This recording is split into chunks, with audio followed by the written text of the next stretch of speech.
We begin our exploration of Michigan and Holland atop Mount Pisgah, looking down on the most photographed lighthouse in the state, the Holland Harbor Lighthouse, better known as Big Red. The first lighthouse was built in 1872 for $4,000 and was a wooden structure. During foggy days and nights, the lighthouse keeper would signal boaters with an 18-inch fish horn. In 1907, a fog signal building was built, and in 1936, the signal building was consolidated with the light tower. Until 1956, the lighthouse was yellow, but was then painted red to satisfy the aids of navigation. Melgert van Regenmoorder, the first keeper, was paid a yearly salary of $540. Keepers were no longer needed by 1934 when the light and foghorn were electrified. In 2022, Hallmark used Big Red as a model for their holiday lighthouse. Staying in Holland, we turn our attention to the home of the Flying Dutchman, Hope College. Hope is a small private college supported by the Christian Reformed Church. The school was founded in 1851, just 4 years after the founding of Holland. It began as a primary-level pioneer school but later expanded to secondary and eventually college-level courses. Western Theological Seminary was under the umbrella of the school until they split in 1884. The first graduating class of the college was in 1866, and in 1878, Hope accepted their first female students.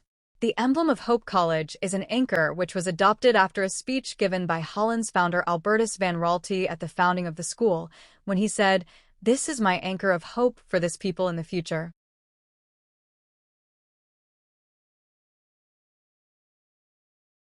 Let's head 204 miles north of Hope College to the popular summer retreat town of Charlevoix. Named after Frenchman Father Pierre-François Xavier de Charlevoix, this town is where one can catch a ferry to Beaver Island, Lake Michigan's largest island. While in Charlevoix, make sure to visit the Mushroom Houses, a series of storybook-type homes built in the early and mid-20th century by Earl Young. In the 1850s, residents were involved in a short-lived conflict with the Strangite Mormons led by Jesse Strang, who was known as the King of Beaver Island. A gunfight occurred when residents of the town would not hand over a man Jesse Strang called for jury duty on Beaver Island. Jesse Strang would be assassinated in 1856. The incident became known as the Battle of Pine River. In 1976, Charlevoix baked the world's largest cherry pie at the time. The pie crust was 14 feet 4 inches in diameter, 2 feet deep, weighed a total of 7 tons, and consisted of nearly 5,000 pounds of cherries.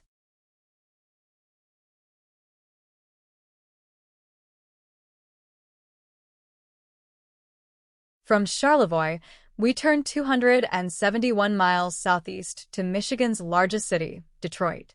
Detroit has a population of 633,000, but once had a population of just under 2 million at its peak in 1950.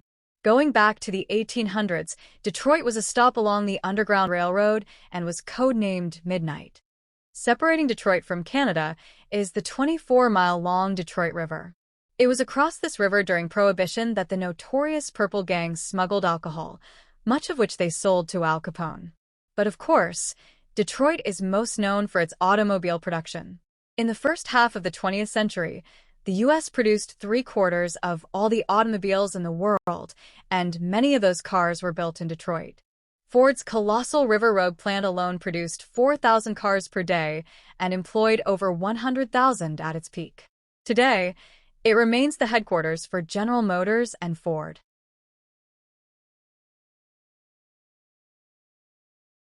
From Detroit, we head back north to Harbor Springs on the north shore of Little Traverse Bay. In the 1870s, the area became popular as a summer and health retreat for city dwellers in the southern part of the state, earning it the nickname, the Naples of the North. On display in the town is the Aha boat, designed by Ephraim Shea. Shea made his fortune manufacturing his popular Shea locomotive, used in the logging industry. Near Harbor Springs is the farm of Ernest Hemingway's grandparents. Hemingway spent much of his youth in and around the town. Lastly, don't forget to hop on M119, better known as the Tunnel of Trees, for more spectacular views.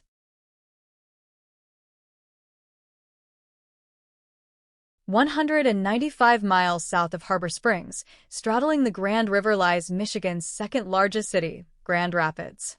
The city was founded in 1826, and in 1845, the first census was taken, which found 1,510 residents. Today, the city has 200,000. One of the taller buildings in the city is the 318-foot Amway Grand Plaza. When it was built in 1983, it surpassed the McKay Tower as the tallest in the city. The tallest building in the city and the tallest residential building in the state is the 406-foot River House condo building. Next to it, you'll find the Gerald Ford Presidential Museum. Ford is the only president to have his presidential museum and library in two different cities. His library is in Ann Arbor. Grand Rapids has earned various nicknames such as Furniture City, Steeple City, and Little Jerusalem, but most people today know it as Beer City for its numerous breweries. 242 miles north of Grand Rapids spans Michigan's most iconic structure, the Mackinac Bridge. This is the longest suspension bridge in the Western Hemisphere with a total length of 5 miles. Michigan residents had been considering building a bridge or a tunnel across the strait since 1883, and in 1923 a ferry line began service, but demand soon outpaced what the ferry line could manage. Officially opened November 1, 1957, Mighty Mac has seen more than 200 million cars pass over it. The massive towers soar 550 feet, and at the highest point of the crossing, one is about 200 feet above the water. Dr. David Steinman was the mastermind of the bridge. He designed it in a way to withstand the strong winds of the Mackinac Straits that reach over 100 miles per hour.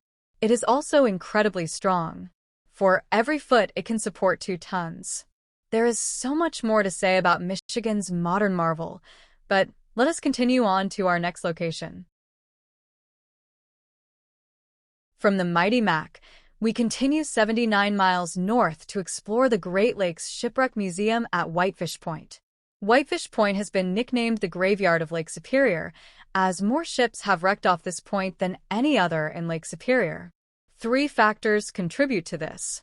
The point is prone to fog, strong storms called nor'westers, and is a point where the lake narrows before the mouth of the St. Mary's River, leading to shipping congestion. It is also the site of the oldest active light on Lake Superior. The first light began operating in 1849, but the current light was constructed later. However, most of all, the point is known as the location of the largest shipwreck across all 5 Great Lakes, that is the wreck of the Edmund Fitzgerald. The Edmund Fitzgerald was 729 feet, and when it sank on November 10, 1975, all 29 crew members lost their lives. Departing the Great Lakes Shipwreck Museum, we head 104 miles south to Cross Village. Cross Village is located 16 miles north of Harbor Springs along M119, better known as the Tunnel of Trees, and is home to Legs Inn. Legs Inn is a popular Michigan eatery founded by Stanley Smolik. Stanley was an immigrant from Poland who came to America in 1912 and settled in Cross Village in 1921. Smolik used stones, driftwood, and tree roots to carve fantastical creatures he called nature's oddities. Oh, and the reason for the name of the restaurant is the dozens of cast iron stove legs that line the rooftop. Our last stop takes us back to the Upper Peninsula to Tahquamenon Falls in Tahquamenon Falls State Park, the second largest state park in Michigan, at just under 50,000 acres. These falls are the 3rd largest by volume east of the Mississippi River, with over 50,000 gallons flowing over them every second at peak flow. Split into 2 falls, the lower falls are a cascading fall, while the upper falls is a 48-foot drop. One of the unique features of the falls is the dark brown coloration caused by tannins released from hemlock and tamarack trees. Due to this dark coloration, it has been nicknamed Root Beer Falls. Henry Wadsworth Longfellow even mentioned the falls in his epic poem, Song of Hiawatha. Well, I hope you enjoyed this brief tour of Michigan.